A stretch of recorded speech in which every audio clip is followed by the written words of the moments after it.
উম্মতকে আল্লাহ জিজ্ঞেস করবেন, এ নূহের উম্মতেরা, তোমাদের নবী নূহ কি দাওয়াত পৌঁছিয়েছে? নূহের উম্মত বলবে, না আল্লাহ, আমাদের কাছে কোনো সতর্ককারী আসে নাই, কোনো নবী টবি আসে নাই, কোনো দাওয়াতও আমরা পাই নাই, আপনারাও চিনি নাই, জান্নাতও চিনি নাই, জাহান্নামও চিনি নাই। নূহ আলাইহিস সালাম বিপদে পড়ে যাবেন। তখন আল্লাহ বলবেন, নূহ, তুমি বললা পৌঁছিয়েছো, তোমার উম্মত বলে কিছু পায় নাই। নূহ, তোমার কি কোনো সাক্ষী আছে? নূহ আলাইহিস সালাম বলবেন, আছে। কে? উম্মতে মুহাম্মাদী। তখন আমরা বলবো, আল্লাহ, আল্লাহর নবী নূহ আলাইহিস সালাম তিনি আপনি যা যা বলেছেন ঠিক তা তা তার উম্মতের কাছে পৌঁছে দিয়েছে।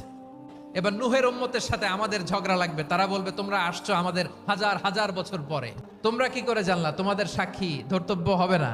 আমরা বলবো, আমাদের কোরআনে তোমাদের নবীর কথা আল্লাহ আমাদেরকে জানিয়েছেন, দিন রাত এক করে তোমাদের কাছে তিনি দাওয়াত পৌঁছেছেন, তোমরা কানের মধ্যে হাত দিয়ে রাখতা, চেহারাটা কাপড় দিয়ে ঢেকে রাখতা, আল্লাহর নবী নূহকে পিটিয়ে ছালা দিয়ে পেঁচিয়ে তোমরা পাহাড়ে রেখে আসতা, সব আমরা জানি।